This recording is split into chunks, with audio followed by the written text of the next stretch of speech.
नमस्कार। कैसे हैं आप सब। इसके पहले वाले लेक्चर में हमने बात किया था पिछले लेक्चर में अरावली पर्वत श्रेणी के बारे में, है ना। प्रायद्वीपीय भारत के पठार के अंतर्गत हमने सबसे पहले बात किया था अरावली पर्वत श्रेणी के बारे में, और उसके पश्चात हम बात करने वाले हैं आज मालवा के पठार के बारे में, और उसके पश्चात हम बात करने वाले हैं छोटा नागपुर के पठार के बारे में, और सबसे अंतिम में हम बात करेंगे शिलांग के पठार के विषय में। तो इसके बारे में जितने भी परीक्षाओं की दृष्टि से महत्वपूर्ण जानकारियां होंगी, हम उन सभी विषयों में विस्तार से चर्चा करेंगे। ठीक है। तो आप सभी को मालूम है कि ठंड धीरे धीरे बढ़ रही है ना। तो ठंड में या ठंडी में आप कोशिश करें कि आप रात को पढ़ें, है ना। रात को ठंड में पढ़ना तो बहुत ही अच्छा है। बाकी सबका अपना अपना है, कोई दिन में भी पढ़ता है, कोई रात में भी पढ़ाई करता है ना। तो और जो सर्विस वाले हैं यानी कि जो जॉब वाले हैं, वो भी कम से कम हम कहते हैं कि दिन में अगर वो जॉब करते हैं तो थोड़ा बहुत नाइट में अपना टाइम दे सकते हैं ना, स्पेंड कर सकते हैं। बाकी जो रेगुलर रूप से तैयारी कर रहे हैं बिना कोई जॉब या बिना कोई उसके, तो पूरा दिन पढ़ाई है ना। तो ठंडी में पढ़ाई का जो असली मजा है वो ठंडी में ही है। ठीक है। तो इसलिए इस पूरी ठंड का पूरा फायदा उठाएं, है ना, और जमकर पढ़ाई करें। ठीक है। चलिए हम स्टार्ट करते हैं मालवा के पठार के विषय में।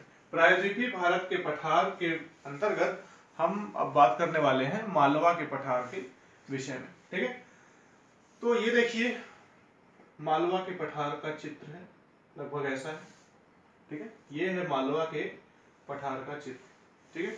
तो मालवा के पठार का विस्तार लगभग 88,000 वर्ग किलोमीटर के क्षेत्र में फैला है। मालवा के पठार का विस्तार लगभग 88,000 वर्ग किलोमीटर के क्षेत्र में फैला है। मालवा के पठार के उत्तर पश्चिम में ध्यान से सुनिएगा, मालवा के पठार के उत्तर पश्चिम दिशा में अरावली पर्वत श्रेणी तथा मालवा के पठार के दक्षिण में विंध्य पर्वत श्रेणी, मालवा के पठार के दक्षिण में विंध्य पर्वत श्रेणी तथा मालवा के पठार के पूर्व में इस क्षेत्र में बुंदेलखंड का पठार स्थित है। इसके उत्तर पश्चिम में अरावली पर्वत श्रेणी, दक्षिण में विंध्य पर्वत श्रेणी तथा इसके पूर्व में बुंदेलखंड का पठार स्थित है। ठीक है। ये मैंने लिखा भी है। ठीक है। मालवा के पठार का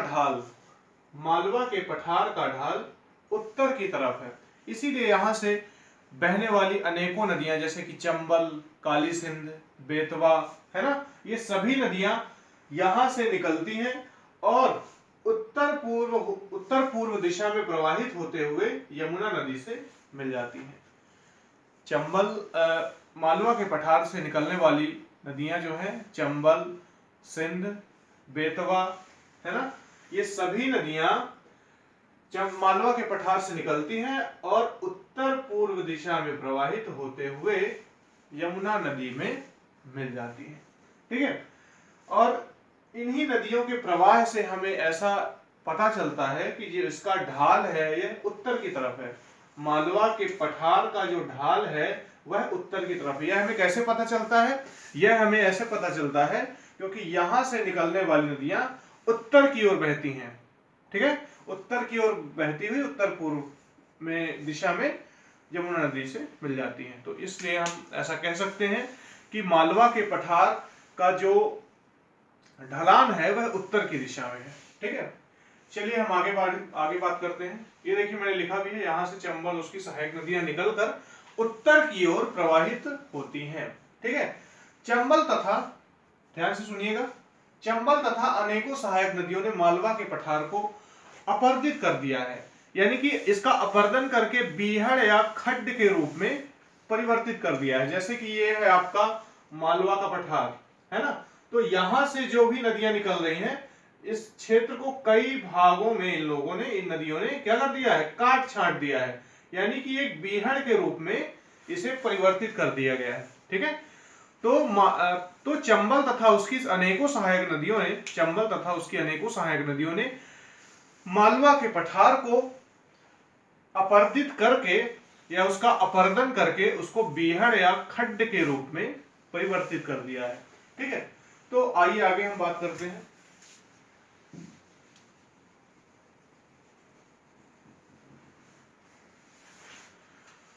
मालवा के पठार के 4 भाग हैं।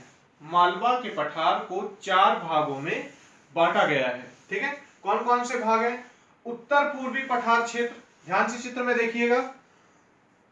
उत्तर पूर्वी ये वाला हिस्सा उत्तर पूर्वी पठार क्षेत्र है ना। उसके बाद है केंद्रीय पठार क्षेत्र, उसके बाद है मध्य का जो क्षेत्र है केंद्रीय पठार क्षेत्र। इसी क्षेत्र के अंतर्गत आपका उज्जैन, देवास है ना, इंदौर, ये सारे जिले केंद्रीय पठार के अंतर्गत आते हैं ना। फिर उसके बाद है उत्तर पश्चिमी पठार, सॉरी उत्तर पूर्वी में मैंने, ठीक है, उत्तर पूर्वी ये है और सॉरी उत्तर पूर्वी दिशा ये है और उत्तर पश्चिमी दिशा ये है। ठीक है, तो उत्तर पश्चिमी पठार क्षेत्र, उत्तर पूर्वी पठार क्षेत्र, केंद्रीय पठार तथा नर्मदा की घाटी, ये जो दक्षिण वाला भाग है इस क्षेत्र को क्या कहेंगे हम? नर्मदा की घाटी। ठीक है, तो इसको 4 भागों में बांटा गया है। मालवा के पठार की जो सबसे ऊंची चोटी है, ध्यान से सुनिएगा, मालवा के पठार की जो सबसे ऊंची चोटी है उसका नाम है सिगार। ठीक है, मालवा के पठार की सबसे ऊंची चोटी का नाम है सिगार। यहाँ की जो जलवायु है यह सम है। ठीक है, यहाँ की जो जलवायु है यह सम है, यानी कि ना तो बहुत यहाँ की जलवायु ठंडी है और ना ही यहाँ की जलवायु बहुत गर्म है ना। यानी कि आप इंदौर वगैरह में जो भी लोग रहते होंगे तो उनको पता होगा कि इंदौर जैसे शहरों में ना तो बहुत ठंडी पड़ती है ना तो बहुत गर्मी पड़ती है ना। तो यहाँ पर ना तो बहुत ठंड पड़ती है इन क्षेत्रों में, ना तो बहुत गर्म पड़ती है, ना तो बहुत ठंड पड़ती है ना तो बहुत गर्म पड़ती है। ठीक है, अतः इसे विश्व की सर्वोत्तम जलवायु भी कहा जाता है।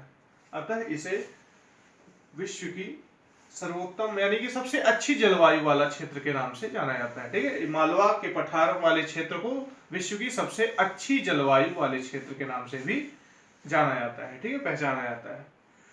तो आइए हम थोड़ा सा इसके बारे में और भी थोड़ा सा जान ले कि मालवा का पठार, मालवा का नाम मालवा कैसे पड़ा। ठीक है, तो मालवा का पठार, इसको हम मालवा का पठार या मालव भी कहते हैं। इसको हम मालवा का पठार या मालव भी कहते हैं। मालव एक जाति थी। मालव क्या थी? एक जाति थी। मालव जाति जो थी वो, थोड़ा ध्यान से सुनिएगा है ना, ये सारी चीजें आप अपने, मैंने यहां पर तो नहीं लिखा है लेकिन आप नोट के रूप में भी आप अपने कॉपी में लिख सकते हैं। ठीक है, तो ये जो मालवा का पठार था इसको मालव या मालवा भी कहते हैं। ठीक है, तो मालव क्या थी? एक जाति थी जिसका क्षेत्र मुख्य रूप से पंजाब तथा राजस्थान के क्षेत्र के आसपास था। यह जो जाति है वह पंजाब तथा राजस्थान के क्षेत्र के आसपास के क्षेत्रों में रहती थी। ठीक है, तो इस जाति के लोगों ने सिकंदर से युद्ध किया और उनसे हार गए। मालव जाति के लोगों ने सिकंदर से युद्ध किया और उससे हार गए। उससे हारने के पश्चात वो कहां पर आकर बस गए? उससे हारने के पश्चात वह उज्जैन के आसपास के क्षेत्रों में बस गए। ठीक है, वह उज्जैन के आसपास के क्षेत्रों में बस गए।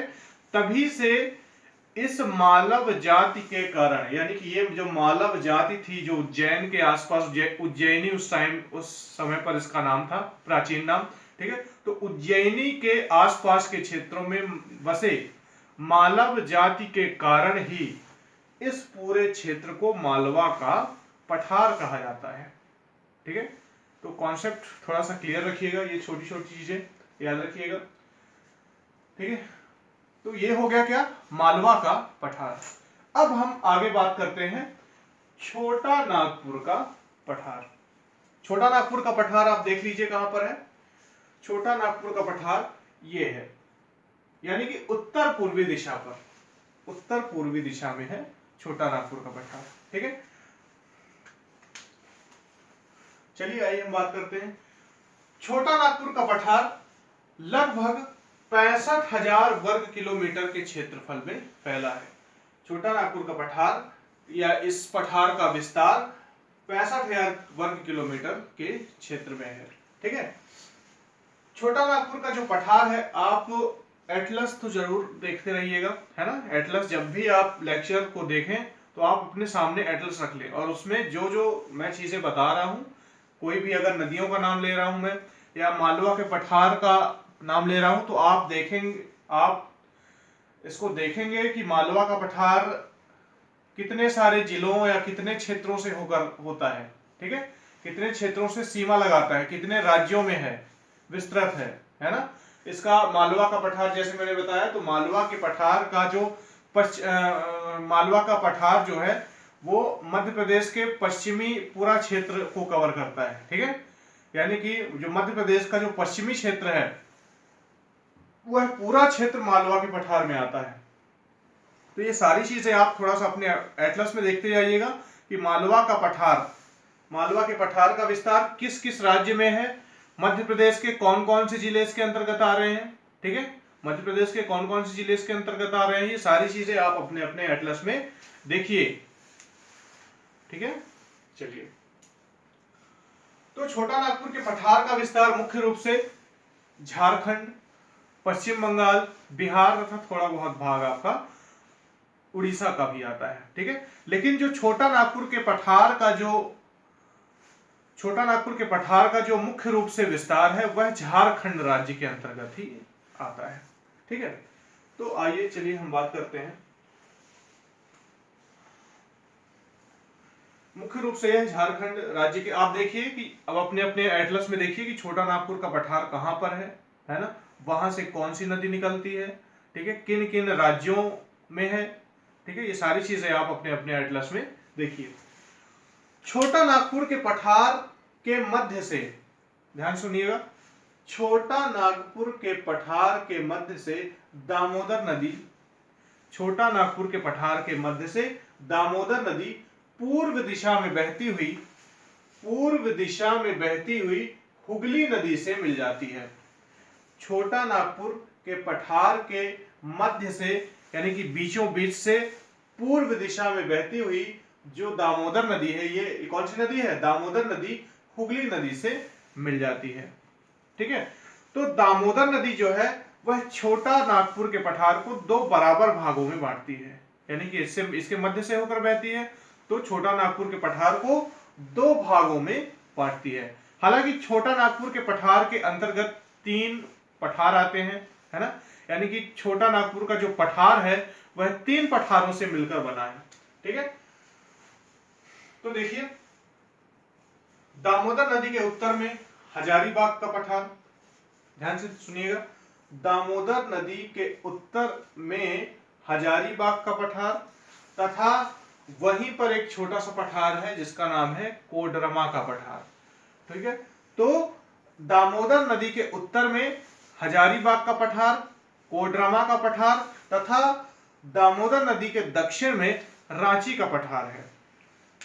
ठीक है, तथा दामोदर नदी के दक्षिण में कौन सा पठार है, रांची का पठार। जो ये रांची जिला है, आपको पता होगा कि झारखंड की राजधानी क्या है, रांची है ना।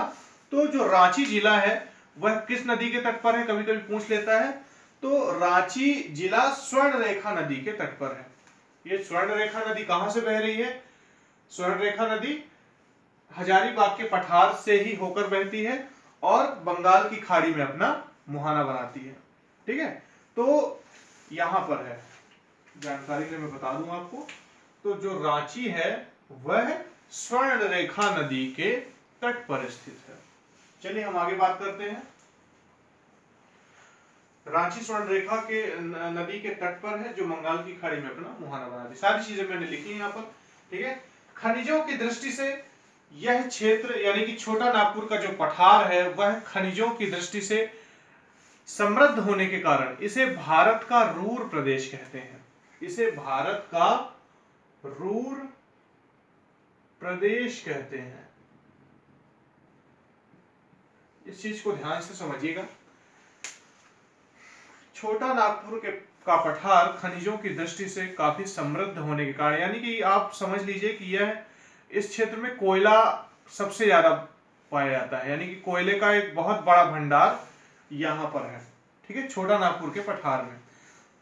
तो यह खनिजों की दृष्टि से काफी समृद्ध है, यानी कि यहाँ पर और भी कई सारे खनिज पाए जाते हैं, ना कि सिर्फ, है ना, कोयला, बहुत सारे और भी, लोहा, बहुत सारी चीजें यहाँ पर पाई जाती है। तो खनिजों की दृष्टि से यह काफी समृद्ध होने के कारण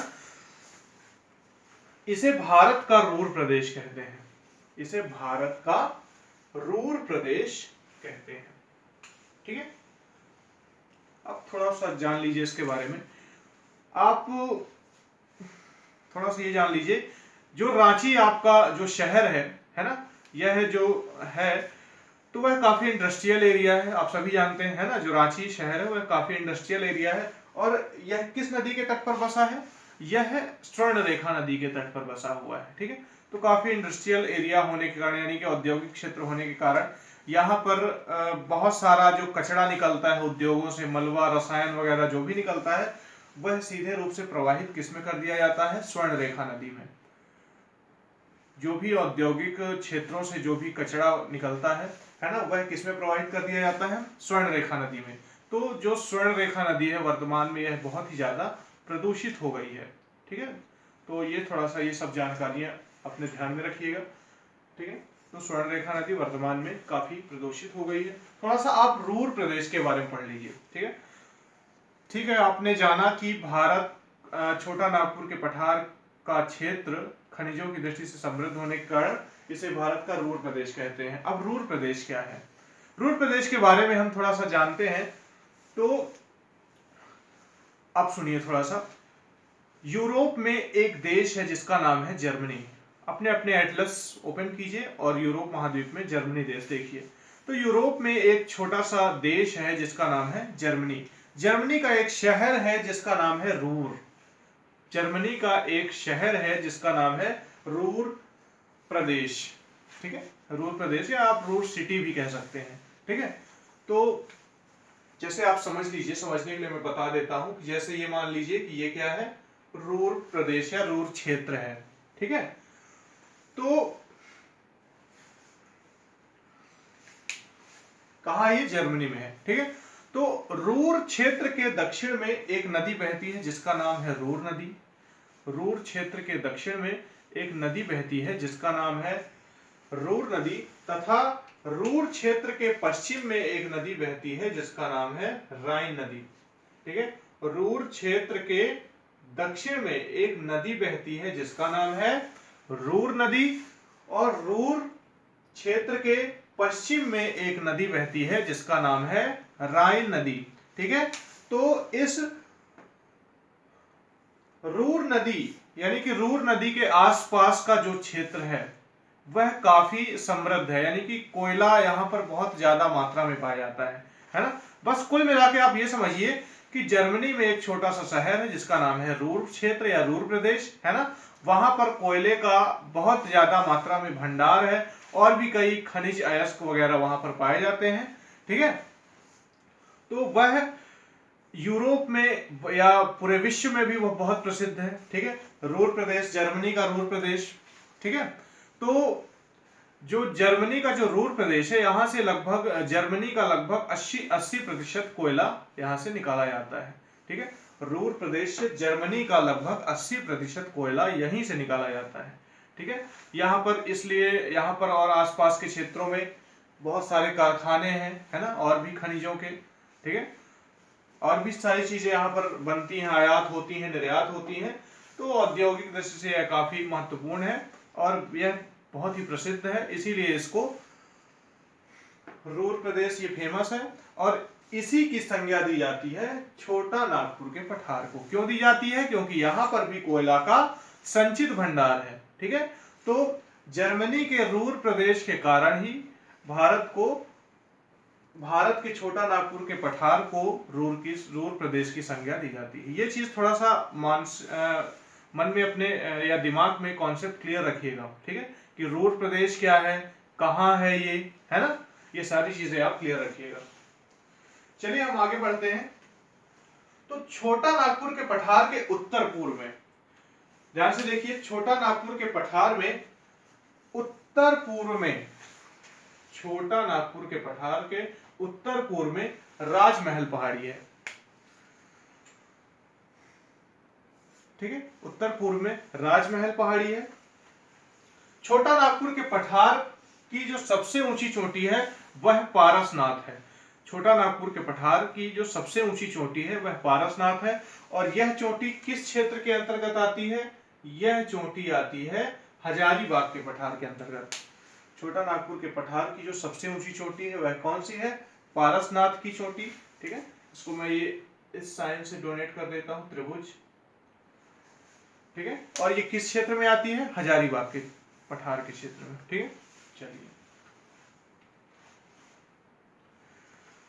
आगे हम बात करते हैं शिलांग का पठार के विषय में।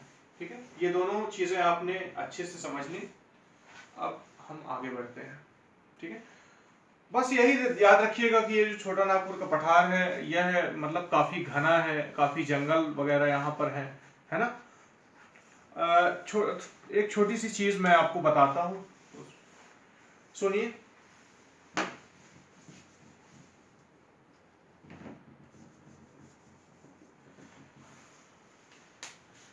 छोटा नागपुर का पठार, छोटा नागपुर का पठार कैसे पड़ा? छोटा नागपुर, है ना, ये सब कैसे आए?